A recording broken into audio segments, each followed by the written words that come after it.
এরা আশা করি তোমরা ভালো আছো। আজকের অধ্যায়ে আমরা পরিমিতি সম্পর্কে জানব। তো পরিমিতি বা মেনসুরেশন বলতে আমরা এই অধ্যায়ে যে বিষয়গুলো নিয়ে জানব সেগুলো হচ্ছে আমরা সূত্র শিখব এবং সূত্রের মাধ্যমে বিভিন্ন সমস্যার সমাধানের চেষ্টা করব। তাহলে আমাদের পরিমিতি চ্যাপ্টারে আজকের বিষয় হচ্ছে ত্রিভুজ ক্ষেত্রের ক্ষেত্রফল নিয়ে আলোচনা। আমি দশম শ্রেণীর ছাত্রছাত্রীদের জন্য, যেহেতু এসএসসি পরীক্ষার্থী, যেহেতু এদের জন্য এই চ্যাপ্টারটি, এই অধ্যায়টি নিয়ে আলোচনা করছি, তো আমি আশা করব তোমরা ত্রিভুজ ক্ষেত্রের ক্ষেত্রফলের সূত্রটি জানো। ত্রিভুজ ক্ষেত্রের ক্ষেত্রফলের সূত্রটি এখানে দেওয়া আছে। দেখো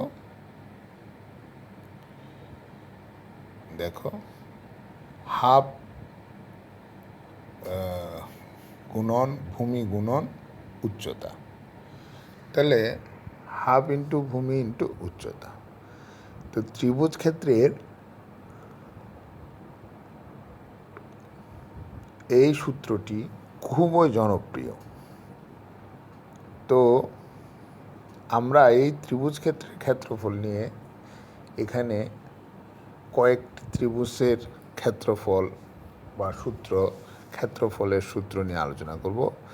একটা হচ্ছে সমকোণী ত্রিভুজ, আরেকটা হচ্ছে ত্রিভুজ ক্ষেত্রের দুই বাহু ও এদের অন্তর্ভুক্ত কোণ দেওয়া থাকলে কিভাবে ত্রিভুজ ক্ষেত্রটির ক্ষেত্রফল বের করব। আরেকটা হচ্ছে ত্রিভুজ ক্ষেত্রের তিনটা বাহু দেওয়া থাকলে কিভাবে ক্ষেত্রফল বের করব। আরেকটা হচ্ছে সমবাহু ত্রিভুজের ক্ষেত্রফল কিভাবে বের করব, এবং আরেকটা হচ্ছে সমদ্বিবাহু ত্রিভুজের ক্ষেত্রফল কিভাবে বের করব। দেখো এই পাঁচটি, আমি যদি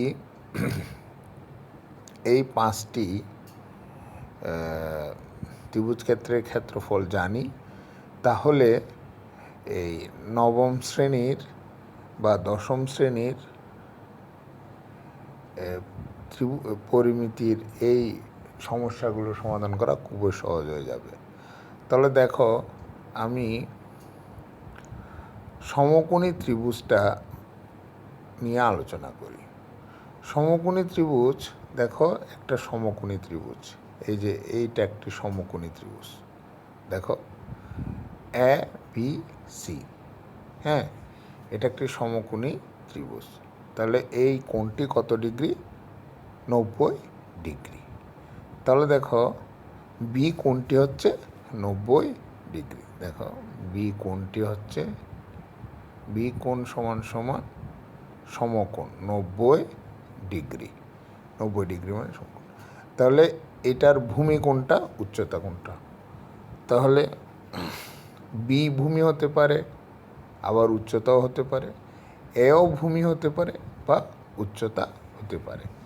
তাহলে দেখো সেক্ষেত্রে সমকোণী ত্রিভুজের ক্ষেত্রফল কি হচ্ছে? সমকোণী ত্রিভুজের ক্ষেত্রফল হচ্ছে হাফ ইন্টু ভূমি ইন্টু উচ্চতা। হাফ ইন্টু ভূমি ইন্টু উচ্চতা, ওই যে নর্মাল যেটা ত্রিভুজ ক্ষেত্রের ক্ষেত্রফলের সূত্র। এরপর আমাদের পাঠ্য বইতে আছে ত্রিভুজ ক্ষেত্রের দুই বাহু ও এদের অন্তর্ভুক্ত কোণ দেওয়া আছে। তাহলে আমরা ত্রিভুজ ক্ষেত্রটি কীভাবে ক্ষেত্রফল বের করব। দেখো আমি একটি ত্রিভুজ ক্ষেত্রের দুই বাহু এবং অন্তর্ভুক্ত কোণ, তাহলে আমরা এরকম একটি চিত্র পাবো। তোমরা খেয়াল করো, এখানে দেখো বিসি বাহুর হচ্ছে, এই বাহুর মান হচ্ছে এ, আর এসি বাহুর মান হচ্ছে বি, আর এবি বাহুর মান হচ্ছে সি। এবং এ শীর্ষবিন্দু থেকে বিসি এর উপর একটি লম্ব আঁকলাম, যেটাকে আমরা বলছি উচ্চতা, সেটা হচ্ছে এইচ। তাহলে দেখো আমরা এখানে দুটা বাহু নিয়ে সেখান থেকে তাদের অন্তর্ভুক্ত কোণ থেকে এই ত্রিভুজ ক্ষেত্রের ক্ষেত্রফল বের করব। তাহলে দুটা বাহু যদি আমি এ এবং বি ধরি, তাহলে অন্তর্ভুক্ত কোণ যদি আমি সি ধরি, তাহলে আমরা সামান্য একটা ছোট ক্যালকুলেশনের মধ্যে দিয়ে পাচ্ছি কি, দেখো, এই half into A B sine C, half into A B sine C. তাহলে দেখো, এই সূত্রটি খুবই ছোট একটি বিষয়। তোমরা যারা ক্লাস 9 অতিক্রম করেছ তারা নিশ্চয়ই এটি সহজেই বুঝে যেতে পারো। অনুরূপভাবে আরও দুটি সূত্র এখানে এসছে। আমি বাড়ির কাজ দেব, তোমরা এই দুটি সূত্র এই সূত্রের মতো করে বাসায় তোমরা করে নেবে এবং সেটা আমাদের কমেন্ট বক্সে জানাবে, নতুবা আগামী বৃহস্পতিবার দিন তোমরা স্কুলে এসে সেই বাড়ির কাজটি জমা দেবে। তো যা হোক, এরপর দেখো, ত্রিভুজের 3 বাহু দেওয়া থাকলে কিভাবে সেই ত্রিভুজের ক্ষেত্রফল আমরা বের করতে পারি তাও এখানে দেওয়া আছে। দেখো, এই চিত্রটির মধ্যে দেখো, এখানে বিসি হচ্ছে এ বাহু, বিডি এক্স, আর ডিসি হচ্ছে এ মাইনাস এক্স। এই কথাগুলো তোমরা সহজেই বুঝতে পারছো। তাহলে দেখো, এখানে খুবই সহজ ক্যালকুলেশন, হ্যাঁ, সমকোণী ত্রিভুজে পিথাগোরাসের সূত্রের মাধ্যমে খুব সহজেই আমরা এখানে দেখো এবিসির ক্ষেত্রফলটা নির্ণয় করতে পেরেছি। তাহলে দেখো, এখানে তুমি পরিসীমাকে 2s ধরবে এবং সেই পরিসীমা মোতাবেক এখানে এই যে সূত্রটি পাবে, √s into s minus A, s minus B, s minus s হচ্ছে অর্ধ পরিসীমা। এবং এই যে ক্যালকুলেশনটা আছে, এই ক্যালকুলেশনটা তোমরা নিজেরাই সহজেই বুঝে যেতে পারবে, কারণ এই ক্যালকুলেশনটি দুটি ধাপে বিভক্ত এবং এই দুটি ধাপ তোমরা নবম শ্রেণীতে করে এসছো। এরপর দেখো, সমবাহু ত্রিভুজে সূত্রটি দেখো। এখানে সমবাহু ত্রিভুজ বলতে দেখো চিত্রটি দেওয়া আছে। এই সমবাহু বলতে আমরা যেটা বুঝি, 3টা বাহুই সমান। এখানে বাহুর মান দেওয়া আছে এ, তাহলে দেখো বিডি হবে a/2 বা ডিসি হবে a/2, ঠিক একইভাবে এসি হবে এ, আবার বিসি হবে এ। তাহলে সেক্ষেত্রে এখানে ছোট্ট একটি ক্যালকুলেশন আছে, তাও পিথাগোরাসের সূত্রের মাধ্যমে। দেখো, √3/4 a²। এই প্রশ্নটি একটু ঘুরিয়েও বলা যেতে পারে যে যদি একটি কোণের মান, একটি ত্রিভুজের প্রত্যেকটি কোণের মান 60 ডিগ্রি হয়, সেই ক্ষেত্রে ত্রিভুজটির ক্ষেত্রফল কত, তাই না? এইভাবেও প্রশ্নটি আসতে পারে। আমি আবার বলছি, শোনো, 60 ডিগ্রি, প্রত্যেকটি 60 ডিগ্রি কোণে ত্রিভুজের ক্ষেত্রফল কত হবে, এই ধরনের কোয়েশ্চেন আসতে পারে। এখানে √3/4 a²। এরপর যে 5 নম্বর এবং লাস্ট ত্রিভুজ, সেটার ক্ষেত্রফলটা তোমরা দেখতে পারো।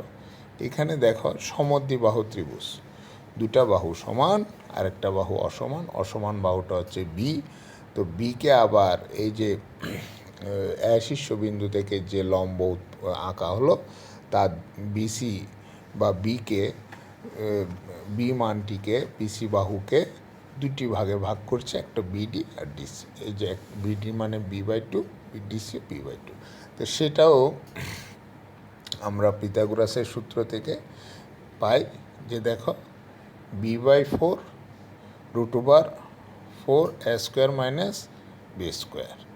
তাহলে দেখো বি হচ্ছে এখানে কি অসমান বাহু, আর এ হচ্ছে সমান বাহু দ্বয়। তাহলে এই কথাটা মনে রাখলেই হলো।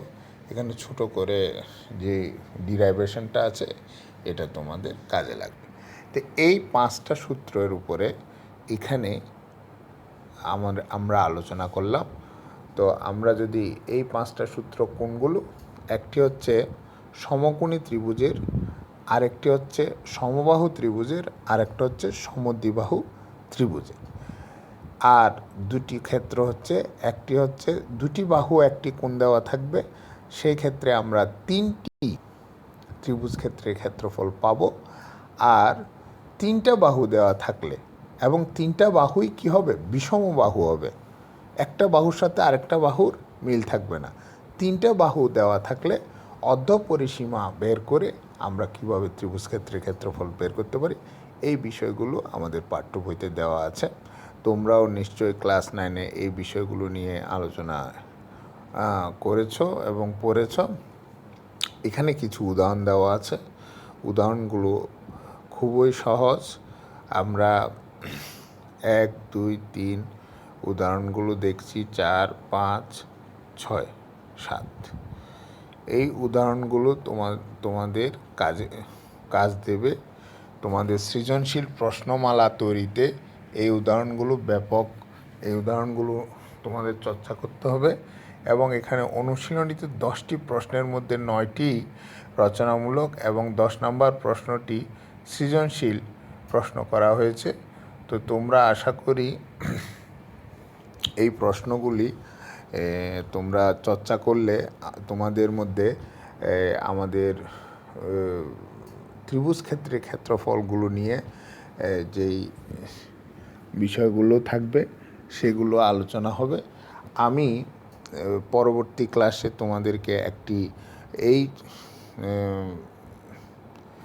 ত্রিভুজ ক্ষেত্রের ক্ষেত্রফলের উপর একটি সৃজনশীল প্রশ্ন নিয়ে আলোচনা করব। আমি সেই প্রশ্নটি তৈরি করে তোমাদেরকে হয়তোবা নেক্সট ক্লাসে এটা নিয়ে আলোচনা করব। তো এই পর্যন্ত তোমরা এই চ্যাপ্টারটি ভালো মতো করবে এই আশাবাদ ব্যক্ত করছি। ধন্যবাদ।